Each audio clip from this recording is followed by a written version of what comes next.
Sir మనము UPSC prelims ఎవరైతే miss అయ్యారో యూపీఎస్సీ వాళ్ళందరికీ ఇక అసలు ఎక్కడ ప్రాబ్లం ఉంది అని ఐడెంటిఫై చేసుకున్నప్పుడు వచ్చిన మేజర్ సమస్య డిఫరెంట్ ఆస్పెక్ట్స్ డిఫరెంట్ ఓరియంటేషన్లో ప్రిపేర్ అవ్వాల్సిన సబ్జెక్ట్స్ని ఒక దగ్గరికి తీసుకొచ్చుకోవడంలో ఇబ్బంది పడుతున్నారు అనేది మనకి ఎక్కువ తెలిసింది. అంటే ఎలా అంటే యాప్టిట్యూడ్ రీసీసెట్ ఎక్కువ ప్రాక్టీస్ చేయలేకపోవడం అదొక వీక్ ఏరియా అనుకోవడం, దాని మీద ఎక్కువ ఎంఫసైజ్ చేస్తూ GS1 ప్రిపేర్ అవుతున్నప్పుడు వాళ్ళు మెయిన్స్ ఆన్సర్ రేటింగ్ మీద గ్రిప్ లేకపోవడం, డీవియేట్ అవ్వడం, తర్వాత ఆప్షనల్ పూర్తిగా కంప్లీట్ చేయలేకపోవడం, అలానే ఎథిక్స్ ఓరియంటేషన్ సరిగ్గా లేకపోవడం, దానికి సంబంధించిన కేస్ స్టడీస్ కానీ రోజు ఎథికల్ థింకింగ్ కాంపిటెన్సీ పెంచుకోవడంలో కొంచెం ఇబ్బంది పడడం కానీ ఇంటర్నలైజ్ చేసుకోవడానికి ఇబ్బంది పడడం ఇలాంటివి ఉన్నాయి. డైలీ చేస్తే ఇవి ఎథిక్స్ లాంటివి డైలీ చేసే ప్రక్రియ. సీసాట్ కూడా డైలీ చేస్తూనే ఉండాలి ఎప్పుడు ఒక 5. వీటన్నిటిని ఇంటిగ్రేట్ చేస్తూ మనం పాంచజన్య తీసుకొచ్చాం. ఈ పాంచజన్యంలో మనం ఎస్ఏ ఉంటుంది, నిత్య సాధన ఉంటుంది, వ్యాసయోగ ఇవన్నీ ఉన్నాయి కదా. ఒకసారి దాని గురించి డీటెయిల్ చెప్పండి. అండ్ ఇంకో పాయింట్ పాంచజన్యలో మనకి రెసిడెన్షియల్ ఉంది, డే స్కాలర్ ఉంది. ఎవరైతే సీరియస్గా ప్రిపేర్ అవుతాం అనుకుంటున్నారు ఒక ఫీమేల్ క్యాండిడేట్ ఎవరైనా ఉంటే ఇంకొంచెం ఎక్కువ ప్రియారిటీ ఇవ్వడానికి రెడీగా ఉన్నాం. ఇప్పుడు జనరల్గా స్టూడెంట్స్ ఏం చేస్తారంటే ప్రిలిమ్స్ వేరు, మెయిన్స్ వేరు, తర్వాత ఇంటర్వ్యూ వేరు అని అనుకుంటారు. బట్ ఈ మూడు కూడా ఒకే ఇంటిగ్రేటెడ్ ప్రాసెస్లో ప్రిపేర్ అవ్వచ్చు. సో దీనికి సంబంధించినటువంటి ఒక కాంప్రహెన్సివ్ ఇంటిగ్రేటెడ్ ప్రోగ్రామే ఈ పాంచజన్య అనమాట. అంటే ఈ పాంచజన్యలో మొత్తం సిలబస్లో ఉన్నటువంటి అంశాలని ఇంటర్ కనెక్టివిటీ ఎక్కడుందో ఐడెంటిఫై చేయడం, తర్వాత ప్రిలిమ్స్కి, మెయిన్స్కి అండ్ పర్సనాలిటీ టెస్ట్కి ఉన్నటువంటి కనెక్టివిటీని ఐడెంటిఫై చేయడం, దాన్ని ఎగ్జిక్యూట్ చేయడం దీంట్లో ఉన్నటువంటి కీలక అంశం. మన సక్సెస్లో అతి ముఖ్యమైనటువంటి అంశాలు ఏంటి అంటే మనకి డైలీ రైటింగ్ ప్రాక్టీస్ ఉండాలి, తర్వాత డైలీ మనకి ప్రిలిమ్స్ క్వశ్చన్స్ ప్రాక్టీస్ చేయాలి, తర్వాత ఎథిక్స్ మనకి మ్యాక్సిమం మార్కులు తీసుకొచ్చేటటువంటి ఏరియా, అందులో 125+ వరకు తీసుకురావచ్చు కాబట్టి దాన్ని రోజు ప్రాక్టీస్ చేయాలి.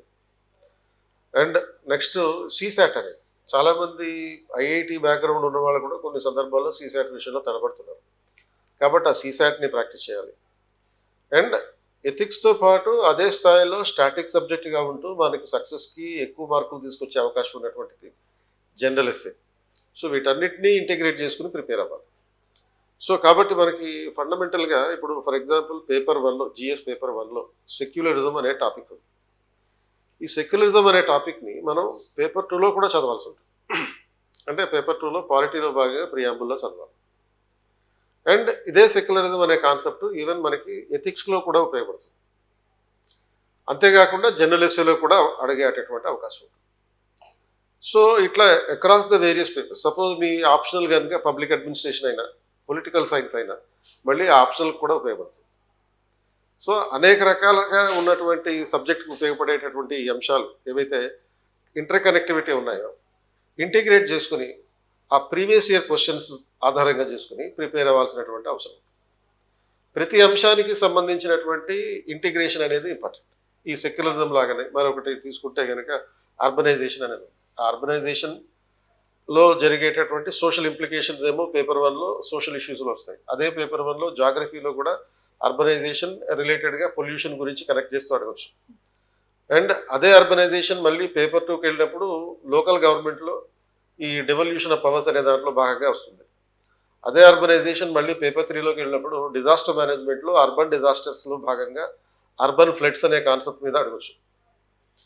అండ్ ఇన్ని రకాలుగా ఉపయోగపడేటటువంటి ఒక కాన్సెప్ట్ని అంటే across the subjects, across the various papers మనం ఆ ఇంటిగ్రేషన్ని మిస్ అయ్యేటటువంటి పరిస్థితుల్లో ఇది ప్రిలిమ్స్కి వేరు లేకపోతే ఇది మెయిన్స్కి వేరు అని చదువుకోకూడదు. అన్నింటినీ ఇంటిగ్రేట్ చేసి చదువుకుంటేనే కాంప్రహెన్సివ్గా మన నాలెడ్జ్ అనేది పెరుగుతుంది. అండ్ దాన్ని మనం ప్రజెంట్ చేయగలుగుతాం. ఏ రకంగా క్వశ్చన్ వచ్చినా కానీ ఆన్సర్ చేయగలుగుతాం. ప్రిలిమ్స్లో ప్రీవియస్ ఇయర్ క్వశ్చన్ చదువుతారు, చదివినప్పుడు ఆ కాన్సెప్ట్స్ని మనం దృష్టిలో పెట్టుకుంటే మెయిన్స్లో వాటిని వాల్యూ అడిషన్స్గా ఉపయోగించవచ్చు. సో కాబట్టి ఇప్పుడు సపోజ్ ప్రిలిమ్స్లో సోషల్ ప్రోగ్రామ్స్ లేకపోతే ఎకనామిక్ వెల్ఫేర్ ప్రోగ్రామ్స్ చదువుతాం. చదివినప్పుడు సే సంథింగ్ లైక్ ఇప్పుడు ప్రధాన్ మంత్రి రెసిడెన్షియల్ ప్రోగ్రామ్ ఒకటి ఉంది, ప్రధానమంత్రి ఇనిషియేట్ చేసినటువంటిది. సో అటువంటి రెసిడెన్షియల్ ప్రోగ్రామ్ గురించి అడిగినప్పుడు లేకపోతే ప్రధానమంత్రి విశ్వకర్మ యోజన అనేది ఉంది. ఆ విశ్వకర్మ యోజన అనేది ప్రిలిమ్స్లో బేసిక్ కాన్సెప్ట్స్ ఆధారంగా చేసుకుని చదువుతాం. వాట్ ఈజ్ విశ్వకర్మ యోజన అనే దాని ఆబ్జెక్టివ్ ఏంటి. అదే విశ్వకర్మ యోజనని మనం పేపర్ 2లో గవర్నెన్స్లో ఎడ్యుకేషన్ అనే దానిలో భాగంగా ఉపయోగించవచ్చు. ఎడ్యుకేషన్ అనే ఒక టాపిక్ ఉంది గవర్నెన్స్లో. ఆ టాపిక్లో కనుక మీకు స్కిల్ డెవలప్మెంట్ అనే కాన్సెప్ట్ మీద క్వశ్చన్ వచ్చారు. అప్పుడు మీరు వే ఫార్వర్డ్లోనో లేకపోతే సజెషన్స్లోనో కంక్లూజన్లోనో ఒక అడిషనల్ పాయింట్గా వాల్యూ అడిషన్గా విశ్వకర్మ యోజన అనేటటువంటి పదాన్ని కనుక అక్కడ ఉపయోగిస్తే మీకు ఒక మార్క్ ఎక్కువ పడుతుంది ఆ వాల్యూ అడిషన్స్ కనుక. సో ప్రిలిమ్స్లో మీరు సంపాదించిన నాలెడ్జ్ని ఇక్కడ ఉపయోగించుకుంటారు. మెయిన్స్లో సంపాదించిన నాలెడ్జ్ని ప్రిలిమ్స్లో ఎప్పుడైనా సరే ఉపయోగించుకునేటటువంటి అవకాశం వస్తుంది.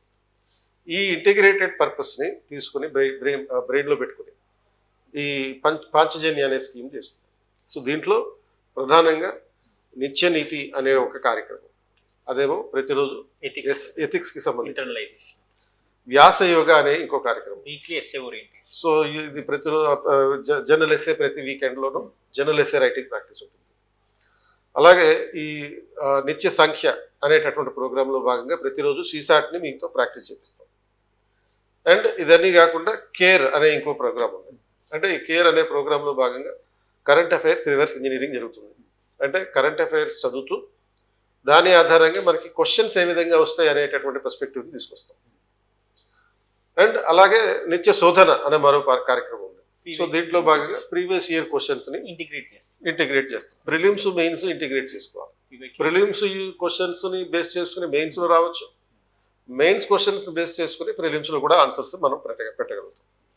కాబట్టి ఇటువంటి ఒక కాంప్రహెన్సివ్ ప్రోగ్రామ్ని ప్రిలిమ్స్, మెయిన్స్ అండ్ ఇంటర్వ్యూతో పాటు ఆ ఇంటిగ్రేషన్తో పాటు ప్రిలిమ్స్లో ఉండే సబ్జెక్టులు, మెయిన్స్లో ఉండే సబ్జెక్టులు ఇంటిగ్రేషన్తో పాటు మెయిన్స్లో ఉండే GS 1, 2, 3, 4 మధ్యన, తర్వాత జనరల్ ఎస్సే మధ్యన ఇంటిగ్రేషన్ ఎలా ఉండాలి అనేటటువంటి అప్రోచ్తో పాటు ఈ ఓవరాల్గా మొత్తం పంచభూతాల మీద మీకు కమాండ్ వచ్చే విధంగా, అంటే ఈ 5 రకాల కీలకమైనటువంటి అంశాలు ఏవైతే ఉన్నాయో ఈ 5 కీలక అంశాల మీద కమాండ్ వచ్చే విధంగా ఈ పాంచజన్య అనే కార్యక్రమాన్ని మనం ఇంప్లిమెంట్ చేస్తున్నాం. ఇది రెసిడెన్షియల్ ఉంది. అలాగే రెసిడెన్షియల్ అనేది ఎక్కడ శంషాబాద్లో, అదేవిధంగా డే స్కాలర్ ఏమో అశోక్ నగర్లో ఉంటుంది. కాబట్టి ఈ ఆపర్చునిటీ కనుక మీరు ఉపయోగించుకుని ఒక 1 year కనుక మీరు కమిటెడ్గా ఈ ప్రోగ్రాంలో పార్టిసిపేట్ చేస్తే 2026 రిజల్ట్స్లో, అంటే 2025లో మీతో ఎగ్జామ్ రాయిస్తాం, 2026 రిజల్ట్స్లో మీ పేరు ఉండేటట్టు చూస్తాం. దిస్ ఈస్ వాట్ ఎంత ఎఫెక్టివ్ అనాలిసిస్ సార్. Yes. ఇది చాలా ప్రభావత్మకమైనది. అంటే కేవలం సమర్థతే కాదు. ఎలా అంటున్నంటే మీరు అర్బనైజేషన్ని ఏ పేపర్లో ఎలా అడుగుతారు, అండ్ ప్రిలిమ్స్లో చదువుకున్న విషయాన్ని మెయిన్స్లో ఎలా వాల్యూ ఎడిషన్ చేసుకోవచ్చు, అది ఏ సబ్జెక్ట్లో ఎలా ఉపయోగించవచ్చు అనే మీరు చెప్పిన ఈ ఎనాలజీ ఉంది చూసారా, అంటే సాదృశ్యం, అది చాలా బాగుంది సార్. Yes. ఇది యాక్చువల్లీ ఎన్రిచ్మెంట్ అంటాం. కంటెంట్ ఎన్రిచ్మెంట్ అంటే కంటెంట్ ఉండడం గొప్ప విషయం కాదు, విషయం ఉండడమనే కాదు ఇప్పుడున్న పరిస్థితుల్లో. విషయాన్ని ఎక్కడ ఎప్పుడు ఎలా అనువర్తించాలని తెలుసుకోవడం గొప్ప విషయం. That is called conceptual transformation rather than merely understanding having information in the brain. ఇది బాగా చెప్పారు సార్, చాలా బాగుంది. This is what Panchajanya program. Subject మీద, యూపీఎస్సీ మీద సంపూర్ణమైన అవగాహనతో తీసుకొచ్చినటువంటి ప్రోగ్రామ్ ఇది.